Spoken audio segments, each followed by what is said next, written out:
بسم اللہ الرحمن الرحیم۔ السلام علیکم محترم ناظرین۔ حضرت موسیٰ علیہ السلام کی پیدائش کا انوکھا واقعہ۔ فرعون کا سارا لشکر اس کوشش میں تھا کہ موسیٰ پیدا نہ ہو۔ وہ 1 سال کے بچے ذبح کرتا تھا، 1 سال کے چھوڑتا۔ جس سال چھوڑتا تھا اس سال ہارون علیہ السلام پیدا ہوئے، اور جس سال قتل کرتا اس سال موسیٰ پیدا ہوئے۔ پھر اگر اللہ کہیں ان کو چھپا کر پالتا تو قدرت کا کیسے پتہ چلتا؟ اللہ تعالیٰ نے فرمایا، اے موسیٰ، اس کو دودھ پلا، اور جب ڈر لگے تو پھر صندوق میں ڈال دینا، نہ ڈرنا نہ غم کرنا، موسیٰ تیری گود میں رسول بن کر واپس آئے۔ فرعونی لشکر حرکت میں ہے کہ نہیں زندہ رہنے دینا، اللہ کا نظام حرکت میں ہے کہ کر کے دکھانا ہے۔ موسیٰ علیہ السلام کی والدہ ترخان کے پاس گئی کہ صندوق بنا کے دو۔ کو شک پڑ گیا کہ کوئی چکر ہے۔ وہ فرعون کے سامنے آیا تو اللہ پاک نے زبان بند کر کے دی۔ وہ کہے، بولو کیا بولنا ہے؟ وہ بولنا چاہے تو بول نہ سکے، اشاروں سے سمجھائے تو سمجھ میں نہ آیا۔ میں نے کہا، پاگل لگتا ہے، نکال دو۔ جب باہر نکلا تو زبان پھر ٹھیک ہو گئی۔ وہ پھر واپس آیا کہ بھائی مجھے فرعون سے ضروری بات کرنی ہے۔ فرعون نے اندر آنے کی اجازت۔ فرعون بنی اسرائیل کے علاوہ اپنی قوم میں رحم دل بھی تھا اور عادل بھی تھا، اس لیے اس کو اتنی مہلت مل گئی۔ ایک دن موسیٰ علیہ السلام نے پوچھا، یا اللہ، فرعون تو خدائی کا دعویٰ کرتا تھا، آپ نے اس کو اتنی مہلت کیوں دی؟ تو اللہ تعالیٰ نے فرمایا، وہ اپنی رایا میں رحم دل بھی تھا، اس لیے میں نے اس کو اتنی مہلت دی۔ وہ پھر اندر آ گیا، کہا کیا بات ہے؟ پھر زبان بند ہو گئی۔ اب وہ سمجھنا چاہے تو سمجھا نہ سکے، انہوں نے پھر نکال دیا۔ جب باہر نکلا تو زبان پھر ٹھیک ہو گئی۔ پھر وہ اندر بھاگا۔ جب تیسری مرتبہ اس کی زبان بند ہوئی تو فرعون نے کہا، اب اگر آئے تو اس کی گردن اڑا دینا۔ تو اس نے سوچا، اللہ ہی کچھ کرنا چاہتا ہے، اس میں انسان بھی بس ہے۔ چپ کر کے صندوق بنا کر حوالے کر دیا، پھر انہیں دریا میں ڈال دیا گیا۔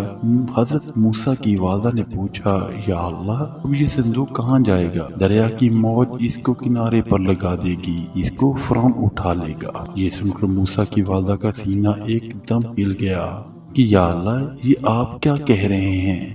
جس سے بچانا چاہتے ہیں اسی کے پاس بیچ رہے ہیں۔ کہا، اس کو موت کا ڈر نہ کر، اس کی جدائی کا غم نہ کر، اسے تیری گود میں واپس لا دوں گا اور اسے رسول بنا کر دکھا دوں گا۔ جب اس بچے کو پکڑ کر فرعون کے دریا میں لایا گیا تو فرعون نے دیکھتے ہیں کہا، قاتل یہی میرا قاتل ہے، اسے مار دو۔ خود آسیہ نے کہا، یہ تو آنکھ کی ٹھنڈک ہے، اسے چھوڑ دو، اتنے مارے ہیں، یہ ہمارے گھر میں پلے گا، کیا ہو جائے گا؟ تو اللہ پاک نے فرعون کے گھر میں موسیٰ کو ٹھہرا دیا، جس خزانے سے اسے قتل کرانے کے لیے پیسہ خرچ ہوا ہے، آؤ بھائی اسے دودھ پلاؤ، اس نے بڑے ہو کر میرا ہی سر لینا ہے۔ موسیٰ کسی کا دودھ نہ پیے، اللہ پاک نے ساری عورتوں کا دودھ حرام کر دیا۔ موسیٰ علیہ السلام کسی کا دودھ نہیں پی رہے۔ انہوں نے کہا، میں اگر ایک گھر جانتی ہوں، اس کا پتہ بتا دو۔ انہوں نے کہا، ہاں ضرور بتاؤ، یہ اپنی ماں کو بلا کر لائیں۔ اب ماں بچے کو دیکھے اور اس کے دل میں محبت کا جوش نہ آئے اور چہرے پر اثر نہ ہو،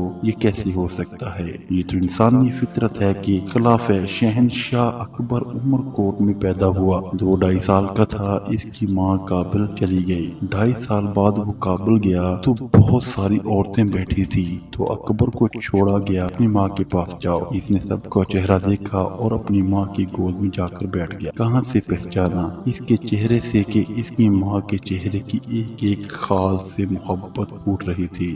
اس نے کہا، یہی میری ماں ہے۔ جب موسیٰ علیہ السلام کی والدہ آئی تو اللہ تعالیٰ فرماتے ہیں، یہ قریب تھا کہ موسیٰ کی والدہ کے دل کی بے قراری چہرے پر آ جاتی، ہم نے اس کے دل کو بند کر دیا اور موسیٰ علیہ السلام کی محبت کو کھینچ لیا، اور اس کی والدہ ایسے پتھر ہوگی جیسے اپنا بیٹا ہی نہیں تھا۔ لیکن جب انہیں دودھ پلایا تو وہ پینے لگ گئے۔ ان کی والدہ نے کہا کہ میں غریب عورت ہوں کہ آپ کے پاس نہیں رہ سکتی، میرے اور بھی بچے ہیں، میں تو اسے گھر لے جاؤں گی اور کھا کر اسے دودھ پلاؤں گی، یہ منظور ہے تو ٹھیک ہے، نہیں تو میں جاتی ہوں۔ فرعون نے کہا، ٹھیک ہے، اسے لے جاؤ اور دودھ پلاؤ، دودھ پلا کر ہمارے پاس چھوڑ جاؤ۔ اب جس خزانے سے پیسے خرچ کے بچے ذبح کیے جا رہے تھے، اسی خزانے سے موسیٰ علیہ السلام کی پرورش ہو رہی تھی۔ یہ ہے اللہ تعالیٰ کا نظام۔ اللہ تعالیٰ جو چاہتا ہے وہ کوئی جتنی بھی سازشیں کر لے وہ اس میں کامیاب نہیں ہو پاتا۔ اللہ تعالیٰ نے فرعون کے گھر میں ہی موسیٰ علیہ السلام کو پالا،